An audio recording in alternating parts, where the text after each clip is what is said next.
Welcome to today's episode of Multiple Offer Madness, where we're going to be discussing the current trends in the real estate market in Salt Lake County.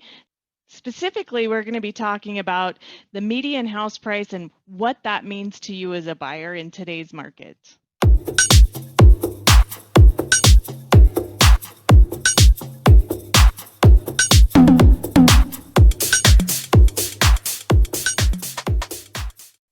Let's get down to business. I'm actually going to geek out on you today, put my glasses on, look at the screen, look at some numbers, show you as I go so that you can see exactly what, as real estate agents, we are looking at, and you can see the information for yourself. I think that's the best way to share this with you, geeking out.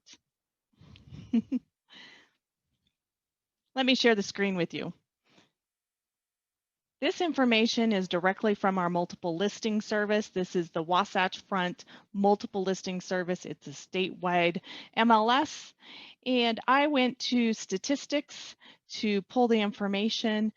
I wanted specifically to be seeing what the difference is from the median sales price from last year to this year. Okay. Let me show you a couple of numbers that really stood out to me. First of all, let's look at the median sales price in April 2020, and that is $365. In April 2021, that median sales price in Salt Lake County is now $440. So we've had a drastic increase in the median sales price.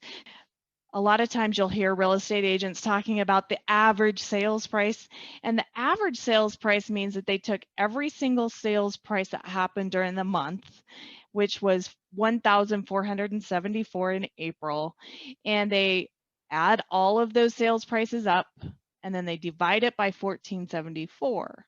That gives you the average sales price. What average does is it takes into account really high properties, really low properties, and it just kind of comes to an average. Now, the median sales price is actually a better way to look at things, because what that means is it's going to take all those 1,474 closed transactions, the sales prices from those, it's going to lay them all out, and then it's going to take the lowest and the highest, throw those out. Then it's going to take the next lowest and the highest, throw those out, and it's just going to keep going and going and going until it gets to the exact median or middle. Now that's a great explanation for the difference between average and median, and the reason why the median sales price is the most important to a buyer in the market today is because it gives you a real number rather than, that $15 million property that every once in a while will sell. So it gives you a more true number. Okay, the next number that I was curious about was trying to figure out what is the gap between, I'm talking about the gap between what are buyers having to look at as a list price and what are they having to close at, because there's obviously that appraisal gap guarantee that we're experiencing, and we know based on the information that buyers have to reduce if they qualify for 440, they're having to reduce what they're looking for in a list price, offering some of these things in order to win the transaction. So what is that exact number right now? Let's look.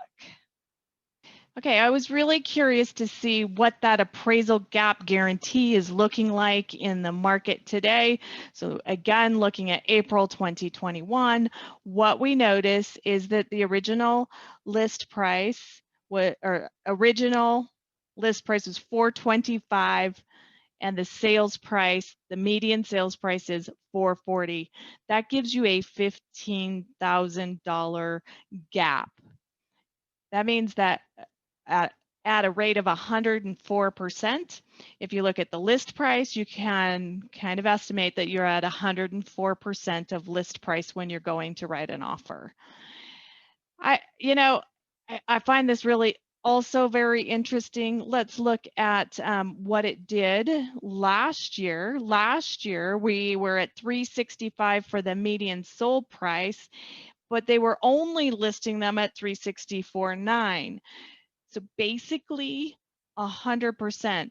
You knew that when, as a buyer, when you saw the list price at 365, you were probably going to be able to get it very close to that 365. Very interesting statistic that the market is shifting and changing. 5 median days on the market.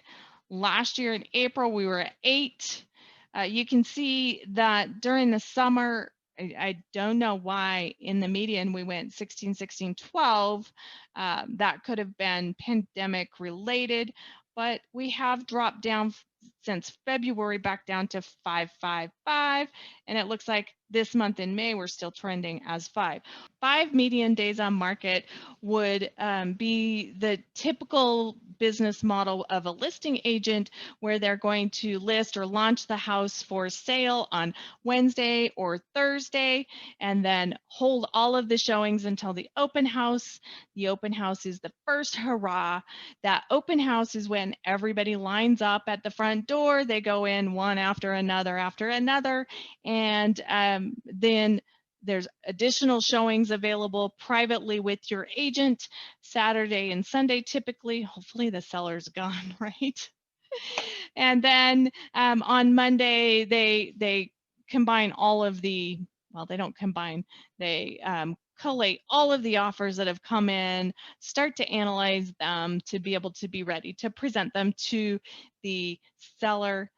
They have a meeting with the seller typically in the afternoon on Monday, and the seller is then able to choose the best buyer. So that kind of a business model or process looks like it is typical of most of the agents that are out there with the 5 days on market, median days on market that we're showing.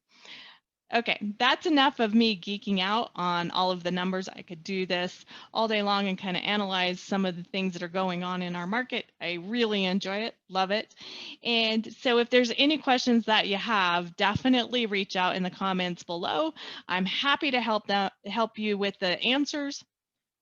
We'll definitely be reviewing statistics again in the future so that you can really see what's going on in today's market. It's important for you as a buyer to be armed with the right information and to know how to look at it and analyze it so that you can write the winning offer. Don't forget to hit the subscribe button. We're here to help you. We're here to arm you with all of the right information, and we post videos every single week, whether we're posting statistics, virtual tours, multiple offer madness information. We also do drive-bys of neighborhoods. Drive-bys, yeah. We do drive-throughs for neighborhoods to help you get to know the neighborhoods if you're from out of town. If there's anything that you'd like us to touch on a video in the future, please make sure that you leave it in the comments below. Thank you very much.